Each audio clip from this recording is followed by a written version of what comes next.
ស្រីបងប្អូនអាប់ដេតព្រឹកព្រលឹមឡើងថ្ងៃទី5បងប្អូនណាឥ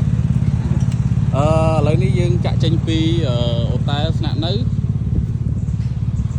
មកចាក់សាំងនៅការ៉ាសាំង Shell នេះបងប្អូន Shell បងអូខេអញ្ចឹងយើងជុំមិញ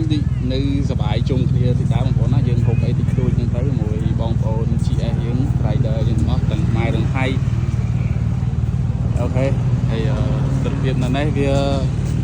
លំឡើងវាអែមណែបងប្អូនវាប្លែកហើយក្រសាំងនេះខំបងប្អូនចំណតគេ